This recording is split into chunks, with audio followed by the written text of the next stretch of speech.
প্রিয় দর্শক, আপনাদের শুভেচ্ছা জানিয়ে চ্যানেল আইয়ের নিয়মিত আয়োজন আজকের সংবাদপত্রের আজকের পর্বটি শুরু করছি। আমি মীর মাসরুর জামান।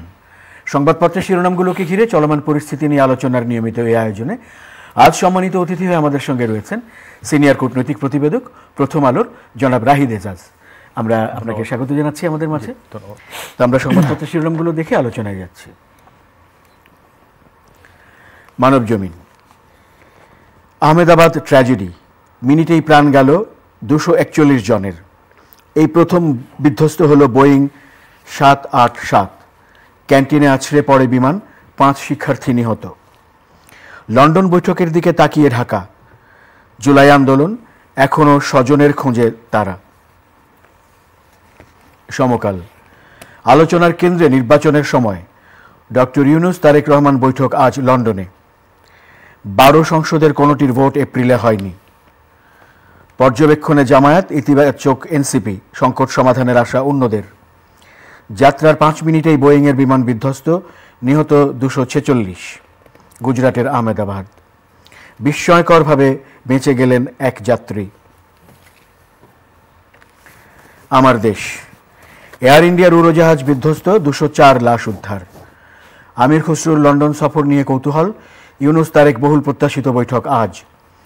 কিং চার্লস হারমোনি অ্যাওয়ার্ড গ্রহণ। রাজা চার্লসের সঙ্গে একান্ত বৈঠক ডক্টর ইউনূসের। কালবেলা। কালো টাকা সাদা করার সুযোগ বন্ধ হতে পারে। বাজেট 2025-26। সবার চোখ আজ লন্ডন বৈঠকে বসছেন ইউনূস ও তারেক। খবরের কাগজ। দেশের রাজনীতির গতিপথ নির্ধারিত হতে পারে আজ। ইউনূস তারেক বৈঠক। অর্থ পাচারকারী ধনকুবেরদের সঙ্গে সমঝোতার চিন্তা করছে সরকার, ফাইন্যান্সিয়াল টাইমসকে গভর্নর। ভারতে বিমান বিধ্বস্ত, নিহত 246। অলৌকিকভাবে বেঁচে গেলেন ব্রিটিশ যাত্রী রমেশ। সংস্কার সহ সরকারের নানা পদক্ষেপ নিয়ে আলোচনা, চার্লস ইউনূস বৈঠক। আলোকিত বাংলাদেশ। বিধ্বস্ত এয়ার ইন্ডিয়ার বিমান, নিহত 246। রাজার হাত থেকে পুরস্কার নিলেন ইউনূস, দেখা করেননি প্রধানমন্ত্রী। দৈনিক দিনকাল। ডক্টর ইউনূস ও তারেক রহমানের বৈঠক আজ। রাজা দ্বিতীয় চার্লসের সঙ্গে প্রধান উপদেষ্টার সাক্ষাৎ। টাকা ছাপিয়ে দুর্বল ব্যাংকে সহায়তার সুফল পাচ্ছে না গ্রাহক। স্বরাষ্ট্র উপদেষ্টা, তারেক রহমানের দেশে ফিরতে বাধা নেই। দৈনিক করতোয়া। বিমান দুর্ঘটনা, মোদি, ডক্টর ইউনূস ও তারেক রহমানের শোক প্রকাশ। ভিডিও বার্তায় প্রেস সচিব, বাংলাদেশের ভবিষ্যতের জন্য বৈঠকটি খুবই গুরুত্বপূর্ণ। আমরা শিরোনামগুলো দেখছিলাম দৈনিক সংবাদপত্রগুলোর। গেল কয়েকদিনের মতো, বিশেষ করে 3 দিনের মতোই আজও লন্ডনে, বিশেষ করে আজ যে বৈঠকটি হওয়ার কথা মাননীয় প্রধান উপদেষ্টার সঙ্গে বিএনপির ভারপ্রাপ্ত চেয়ারম্যান জনাব তারেক রহমানের, সেটিকে ঘিরে অনেকগুলো ভাষায় একই রকম শিরোনাম করা হয়েছে। তবে তার আগে আজ আসলে প্রধান শিরোনাম হয়েছে অভিন্নভাবে ভারতে বিমান দুর্ঘটনার, বিমান বিধ্বস্ত হওয়ার বিষয়টি, এবং 141 জনের প্রাণ গেছে যাত্রীদের মধ্যে। আর বিমানটি একটি ক্যান্টিনে আছড়ে পড়েছে, সেখানে আরও 5 জন মারা গেছে বলে শিরোনাম রয়েছে। তো মোট নিহত এই পর্যন্ত আমরা 246 জনের সংখ্যা পেয়েছি। একজন যাত্রী, তিনি বিমানেরই যাত্রী ছিলেন, তিনি বেঁচে গেছেন। আমরা শিরোনাম দেখেছি যে প্রায় অলৌকিকভাবে তিনি বেঁচে গেলেন।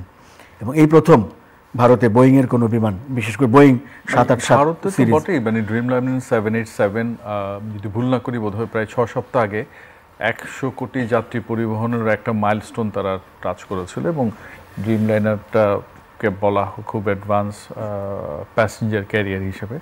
তো সেই জায়গাতে এমনিতে বোয়িংয়ের কিছু সংকট দেখা দিচ্ছিল সাম্প্রতিক সময়ে। তার সিও 1 বছর বোধহয় উনি কয়েকদিনের মধ্যে তার পূর্তি হতে যাচ্ছে।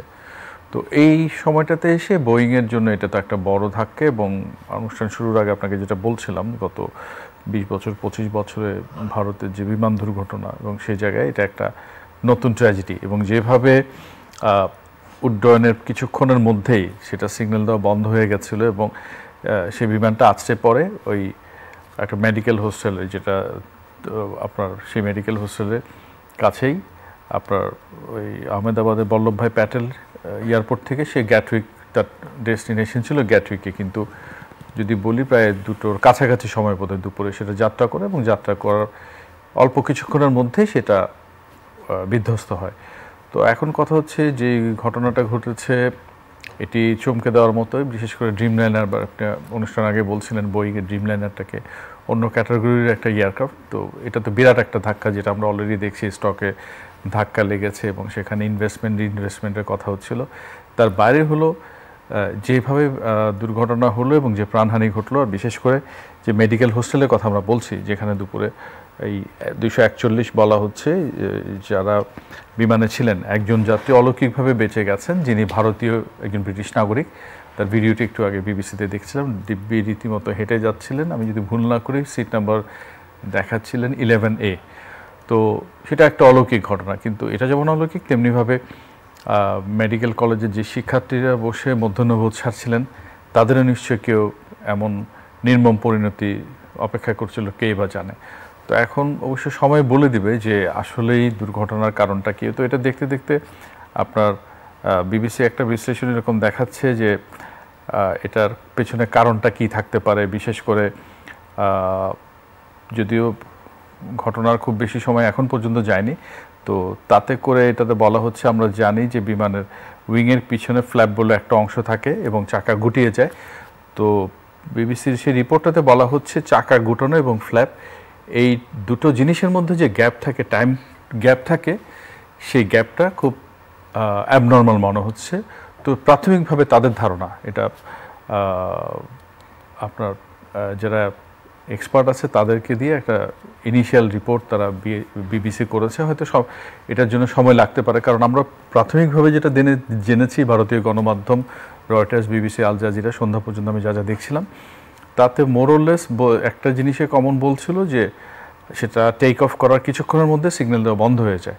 তার মানে ত্রুটি একটা বিমানের মধ্যে তো ছিল এবং বড়সড় ত্রুটি ছিল বলেই এই দুর্ঘটনাটা ঘটেছে। হয়তো আমাদের আগামী 1-2 দিন নাগাদ এটা পরিষ্কার করে জানা যাবে। আবার বোয়িং থেকে একটা অ্যানাউন্সমেন্ট এসছে যে ইন্ডিয়া তার মতো করে তদন্তটা করবে, কিন্তু তারা তাদের মতো করে আরেকটা তদন্ত করে দেখবে যে কী কারণে ড্রিমলাইনার এরকম একটা ক্যাটাস্ট্রফিক এন্ড হলো, এবং সেটার জন্য আমাদের হয়তো কিছুটা সময় অপেক্ষা করা লাগতে পারে।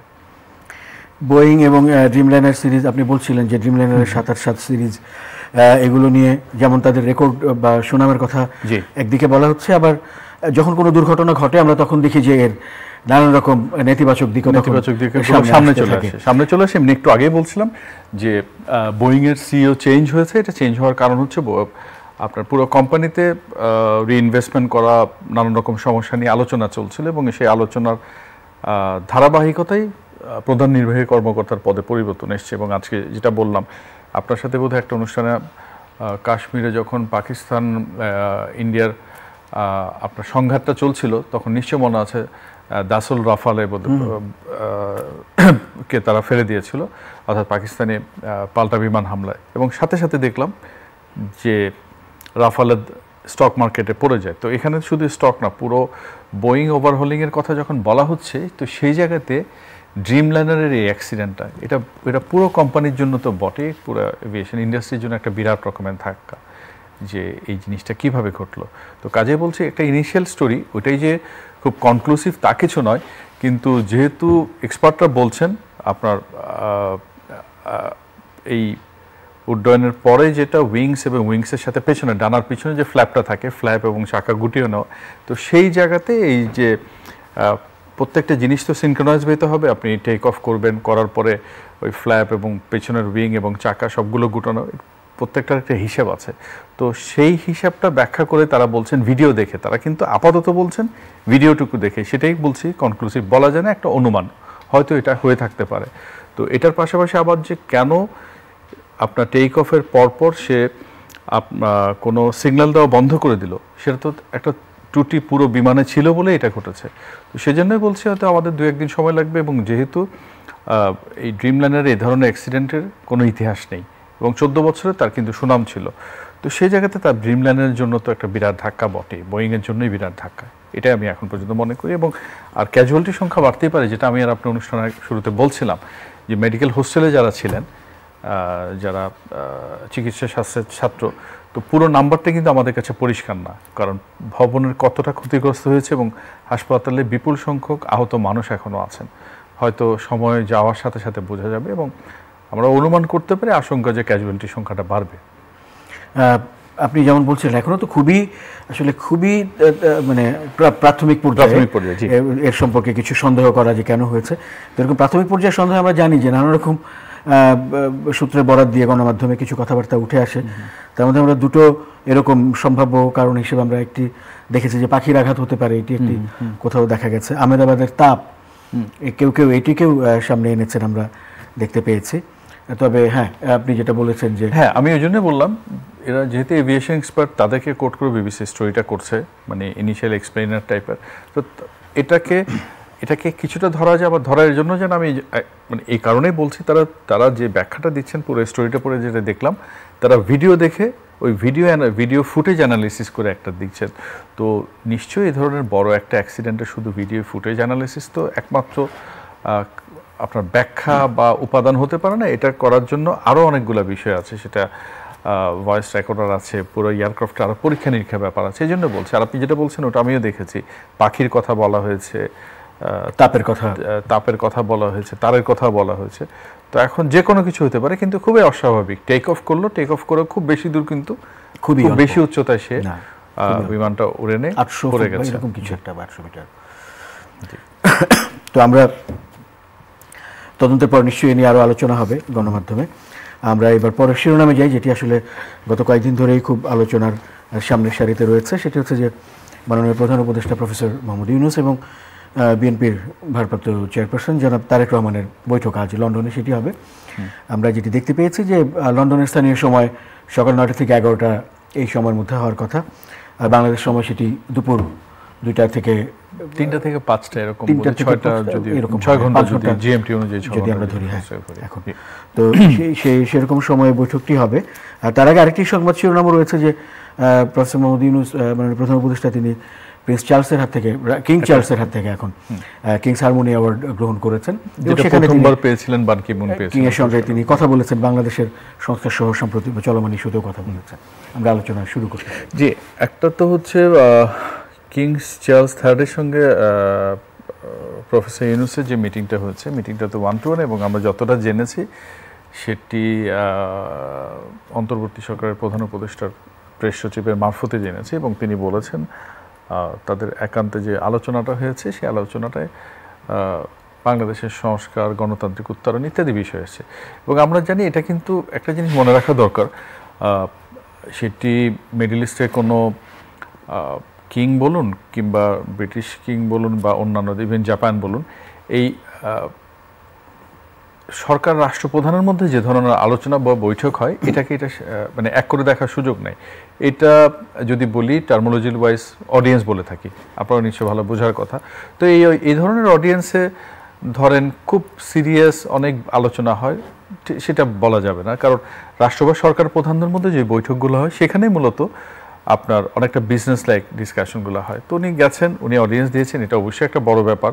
যদি এটি আলোচনা প্রাসঙ্গিকভাবে চলে আসে যে ব্রিটিশ প্রাইম মিনিস্টার কিয়ারমারের সাথে একটা মিটিংয়ের কথা বলার আশা করা হচ্ছিল, যেটা নিয়ে গণমাধ্যম বলুন, ফেসবুক বলুন, নানান তর্ক বিতর্ক আছে। এটা হলো না, উনি লন্ডনে আছেন কি নাই এমন কথা প্রধান উপদেষ্টা প্রেস সচিব বলেছিলেন, যদিও তখন তিনি সেখানে ছিলেন, পরে আবার বলেছেন যে না, তথ্যগত ভুল ছিল। তো তারপর আমি বলবো যে চার্লসের সাথে ওনার দেখা হওয়া এবং হারমোনি অ্যাওয়ার্ডটা অবশ্যই মর্যাদা সম্পন্ন ব্যাপার, এবং সবগুলো ছাড়িয়ে আমাদের বাংলাদেশের নিজস্ব আকাঙ্ক্ষা প্রত্যাশা, সেই জায়গা থেকে আমি মনে করি মোরলেস, আজকে তো মধ্যরাত পেরিয়ে গেছে, শুক্রবার, অর্থাৎ যুক্তরাজ্যে এখনও বৃহস্পতিবার, তো তাদের স্থানীয় সময় অনুযায়ী শুক্রবার সকালে যে বৈঠকের কথা আমরা শুনছি যে 9টা থেকে 11টার একটা স্লট আছে, আমরা জানি না এটার ব্যাপ্তি কতক্ষণ হবে, 2 ঘন্টা এটা নাও হতে পারে।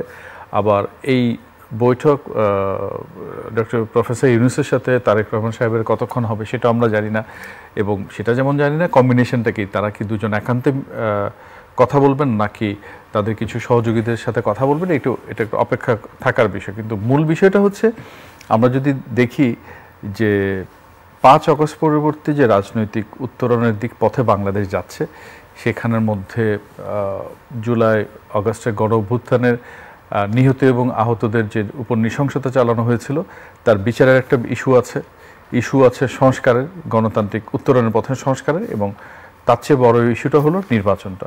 তো এই নির্বাচন আপনার কখন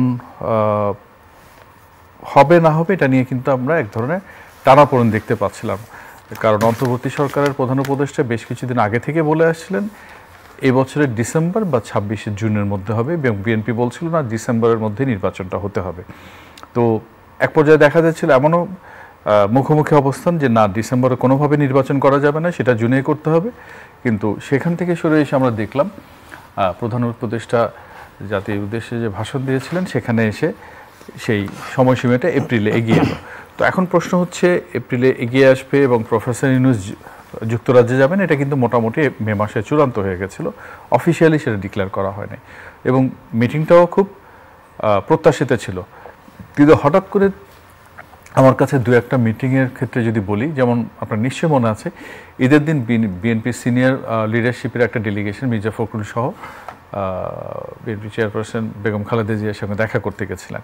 তো এর পরপরই খবর এলো যে এরকম প্রফেসর ইউনূসের সাথে দূরত্ব সৃষ্টি করা যাবে না ইত্যাদি ইত্যাদি। আবার এর দুদিন পরেই বিএনপি স্ট্যান্ডিং কমিটির মিটিং হলো, মিটিংয়ে মোটামুটি একটা সর্বসম্মত মত এলো যে তারেক রহমানের সাথে প্রফেসর ইউনূসের মিটিংটা হওয়া জরুরি, একটা স্কোপ পাওয়া গেছে। আসলে মিটিংটা হওয়া নিয়ে মানে নিউজগুলো যেভাবে আসলে মনে হলো অ্যাজ ইফ বিএনপি মিটিংটা করছে না বা করতে চাচ্ছে না। আসলে সংকটের জায়গাটা তো ইলেকশনের টাইমলাইনটা নিয়ে, সেটা কি ডিসেম্বর নাকি বিয়ন্ড ডিসেম্বর। তো এখন এপ্রিল বলা হচ্ছে, এই যে এপ্রিল বলা হচ্ছে, এপ্রিল নিয়েও কিন্তু কথা আছে। নিশ্চয় আমরা জানি রোজার তো চাঁদ দেখার উপর নির্ভর করে, এবং সেটা যদি আমি প্লাস মাইনাস হিসাব করি আগামী বছরের বোধহয় 17 বা 18 তারিখ ফেব্রুয়ারিতে শুরু হতে পারে। তো সে যদি 17 তারিখ শুরু হয়, ঠিক এক মাস পর অর্থাৎ মার্চে আপনার ঈদ হবে।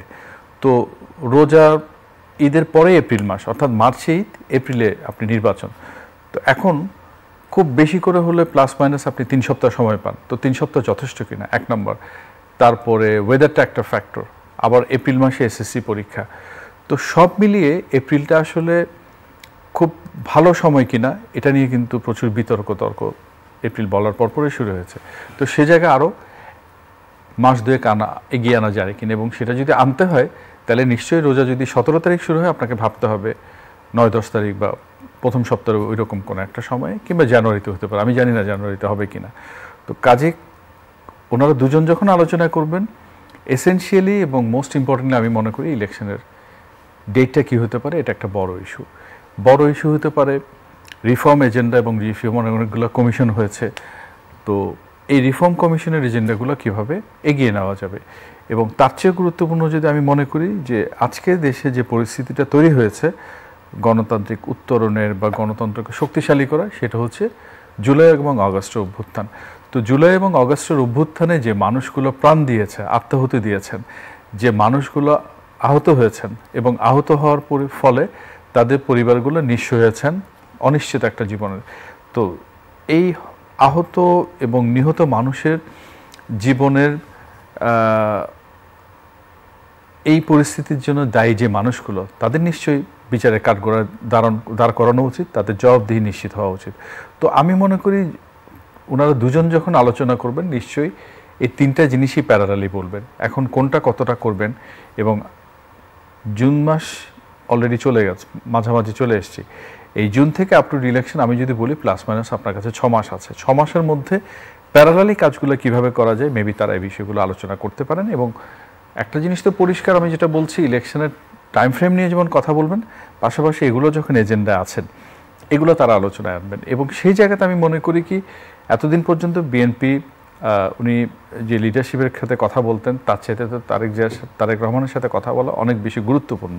এবং এখানে আমি মনে করি যদি মতপার্থক্য, মতবিভেদ যেটাকেই বলি না কেন, সামনাসামনি আলোচনায় বসলে আমি মনে করি অনেক কিছু দূর হওয়ার সুযোগ তৈরি হবে।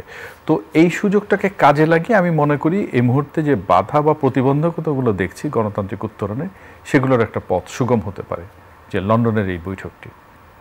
আমরাও এখানে শিরোনামেও যেটি বলা হয়েছে যে গতিপথ, দেশের রাজনীতির গতিপথ নির্ধারিত হতে পারে আজ, এবং সেখানে যথারীতি উপশিরোনামে ঘুরে ফিরে নির্বাচন এবং সংস্কার এই বিষয়গুলোর কথা এসছে। তো আমরা যেটি এর মধ্যে দেখেছি যে সংস্কার কমিশনের সঙ্গে যখন এখানে বিএনপি নেতারা দেখা করেছেন বা সংস্কারের উপরেই তারা যে তাদের প্রতিক্রিয়া মন্তব্য দিয়েছেন, সেখানে অনেকগুলো সংস্কারের অনেকগুলো বিষয়ে দ্বিমত দেখা গেছে।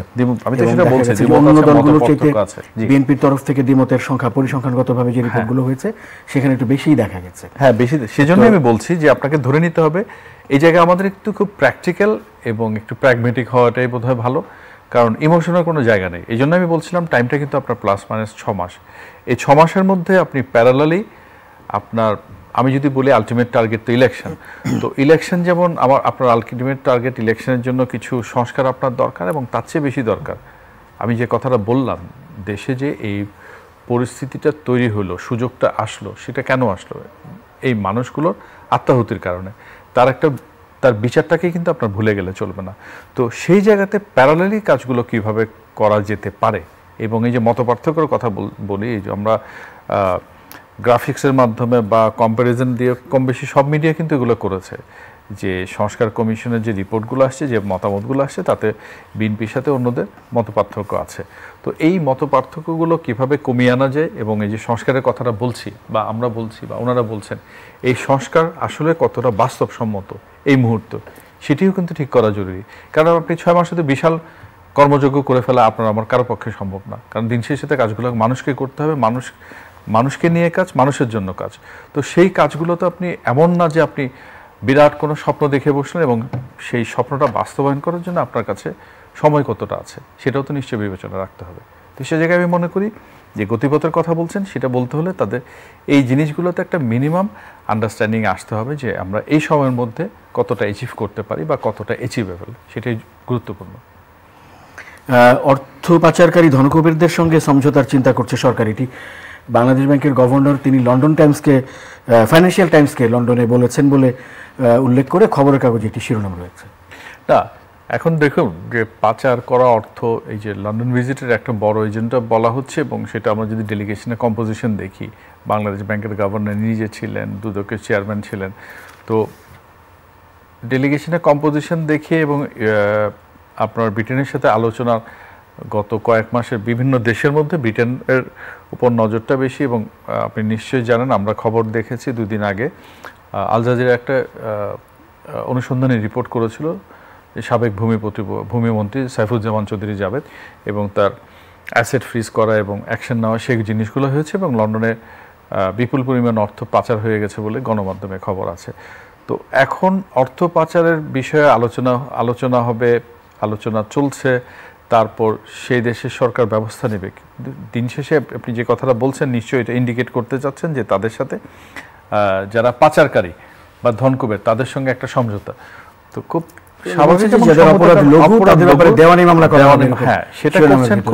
স্বাভাবিকভাবে আমরা জিনিসটা জানি, মানে এই টাকাগুলো ফিরিয়ে আনা কিন্তু খুব সহজ না। আপনি কথার অনেক ফুলঝুরি ঝরাতে পারেন, প্রচুর মিটিং করতে পারেন, বক্তৃতা দিতে পারেন, কিন্তু এটা একটা লিগ্যাল প্রসেসের মধ্যে দিয়ে গেছে, লিগ্যাল একটা প্রসিডিউরের মধ্যে আপনাকে যেতে হবে। সেই প্রসিডিউর বা প্রসেসটা খুব সহজ না। আপনার নিশ্চয় মনে আছে ফিলিপাইনে আমাদের ব্যাংকের টাকা চলে গেছিল, তো সেই টাকা কিন্তু আমরা এখনও ফিরিয়ে আনতে পারিনি। তো এখন এই ধরনের আলোচনাগুলোই হবে, এবং আমি মনে করি কি এটা একটা লং ড্রন প্রসেস, এবং এগুলোতে ফল পেতে সময় লাগবে, এবং সেই বাস্তবতাটা বোধহয় আমাদের মেনে নেওয়া উচিত। অনেক অনেক ধন্যবাদ জনাব রাহিদ ইজাজ আজকে আমাদেরকে সময় দেওয়ার জন্য। প্রিয় দর্শক, আপনাদেরও ধন্যবাদ সঙ্গে থাকার জন্য। চ্যানেল আইয়ের আয়োজন আজকের সংবাদপত্রের আজকের পর্বটি এ পর্যন্তই। ভালো থাকবেন সবাই, শুভরাত্রি।